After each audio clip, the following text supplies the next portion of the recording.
Bonjour à tous, bienvenue sur Amicom TV. J'ai le plaisir de recevoir aujourd'hui Michel Balestra. Bonjour. Bonjour. Bienvenue. Vous êtes donc dirigeant de la société Balestra et totalement impliqué dans l'intérêt des PME dans les économies genevoises, également président, entre autres, du conseil d'administration des hôpitaux universitaires. Et je sais que vous avez plein d'autres casquettes. Vous êtes un homme tout-terrain, vous êtes très impliqué. Racontez-nous d'abord en deux mots Balestra. Enfin, en deux mots, c'est peut-être difficile parce que ça ne date pas d'hier.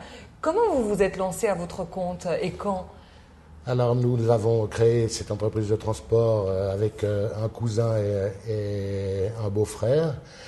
Et nous avons décidé donc de travailler dans le transport, le déménagement, la distribution, le stockage. Ça a été une belle aventure de 25 ans. C'est créer une entreprise, il faut y mettre beaucoup de soi.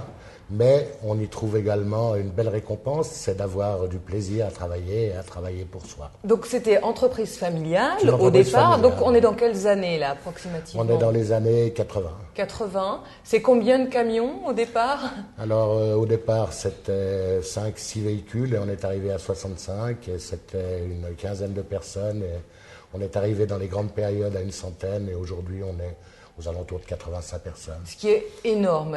Et vous C'est déjà une belle entreprise. Donc finalement, vous avez passé ces 25 ans, cette génération, en étant chef de cette entreprise-là, toujours avec l'équipe de départ ou... Oui, on a eu une très très grande fidélité du personnel parce que la culture d'entreprise est un de nos points forts. Quand on parle du capital humain, c'est pas seulement un mot. C'est une réalité. On sent que vous êtes investi socialement. Lorsque vous vendez du service, ce que vous vendez, c'est le sentiment d'appartenance et la culture d'une entreprise à vos clients. Et nos collaborateurs ont été très fidèles. On a des collaborateurs qui ont pris la retraite, qui avaient commencé avec nous.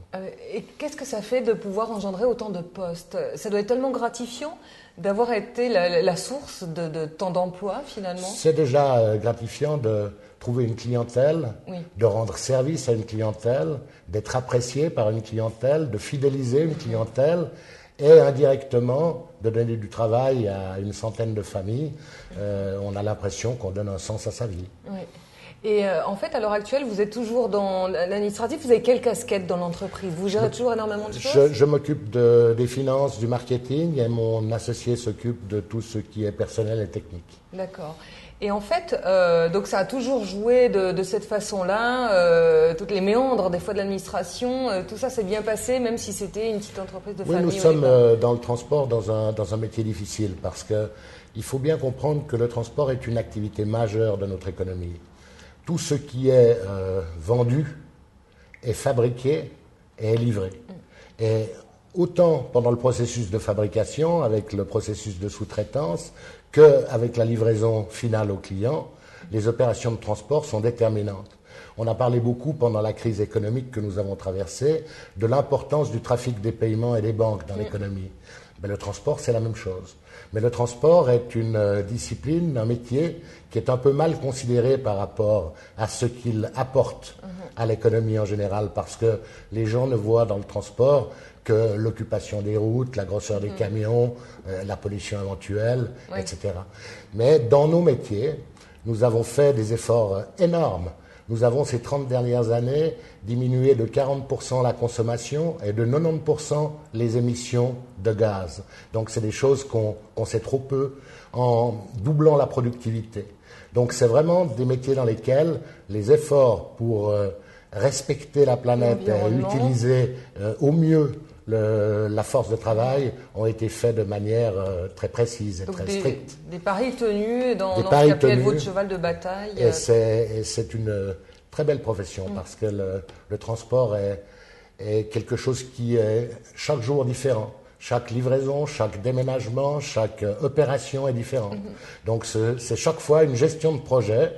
Sur un quart d'heure pour une livraison, sur une journée ou une semaine pour le déménagement d'une entreprise, mais toujours à remettre sur l'ouvrage, sur le métier. Tout à fait, c'est joli comme image. Et vous avez l'air donc d'être très proche de vos employés. Est-ce que vous les aidez parfois à, je sais pas, à voler de leurs propres ailes? Certains ont peut-être envie d'avoir une entreprise. ou d'autres gens au chômage ont peut-être envie de devenir entrepreneurs, vous êtes à même d'aider ces gens, de leur donner des conseils? Alors, une chose est certaine, c'est que la plupart des petites entreprises qui se sont créées à Genève ont été créées par des anciens employés de Ballestrafic. Magnifique carte de visite. Et pour le reste, comme c'est un métier qu'il faut pratiquer lorsqu'on est jeune, parce que c'est un métier merveilleux, mais il faut être en forme. Oui. Alors certains ont de la chance parce qu'ils ont une grosse santé et jusqu'à l'âge de 65 ans, ils sont en forme.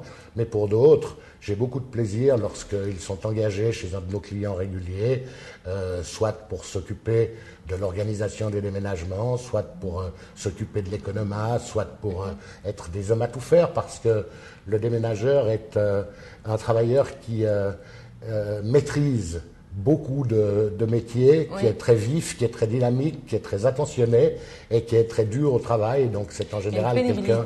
Oui, c'est un métier qui est un métier très physique. Donc c'est aussi... cet aspect physique et cet aspect pénible doit aussi être géré dans l'organisation du travail. Il faut en tenir compte. Voilà, vous êtes soucieux et de l'écologie et du côté ergonomique de la chose par rapport à vos employés. Vous êtes assez paternaliste. Enfin, c'est positif. Je pense qu'ils ont de la chance de travailler chez vous. Est-ce que vous-même, vous avez dû faire des sacrifices dans votre vie pour en arriver là, en fait? Est-ce que ça a été difficile, ce parcours? Non, moi, je pense que pour moi, être indépendant, c'était un but. J'avais envie de réaliser quelque chose et puis d'être le seul responsable, de l'atteinte ou non des objectifs. Et pour moi, ça n'a pas été quelque chose de difficile. C'est astreignant, il faut y travailler beaucoup, on n'a pas droit à l'erreur, mais c'est tellement enthousiasmant que ça n'a pas été difficile. Voilà, finalement, ce sont des choses peut-être qu'on sent assez vite. Vous n'étiez pas fait pour être un employé, vous avez besoin de mener les choses, d'avoir des objectifs, de les atteindre.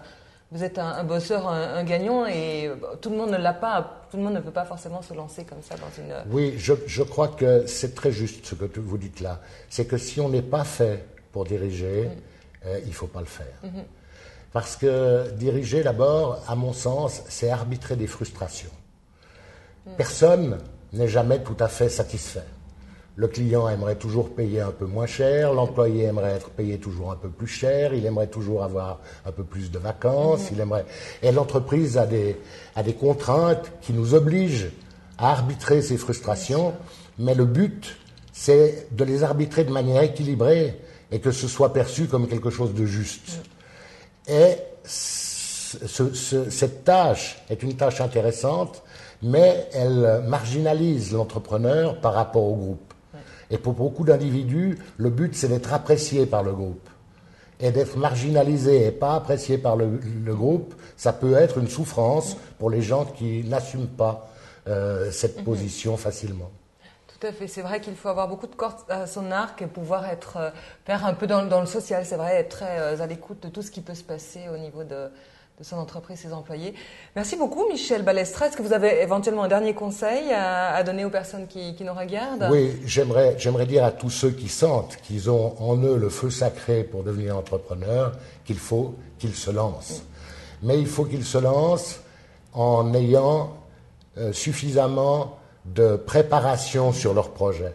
Et des organisations comme Genilem, les coachs de projet, sont des organisations qui peuvent leur donner un véritable coup de main au départ. J'ai eu la chance de présider pendant 10 ans le conseil de sélection de Genilem, et je pense que avec des organismes comme ceux-ci, pour coacher le départ, on évite de prendre des risques trop importants et de prendre le risque de se casser la figure. Mais moyennant ces précautions, moyennant le coaching nécessaire, s'engager dans une expérience d'entrepreneur, c'est vraiment une excellente manière de réaliser une vie qui soit une vie passionnante. En tout cas, vous en êtes la publicité vivante. Vous êtes très souriant. Merci beaucoup, Michel Ballestra, d'avoir partagé ce moment en notre compagnie. On se retrouve bientôt pour une autre thématique. Au revoir.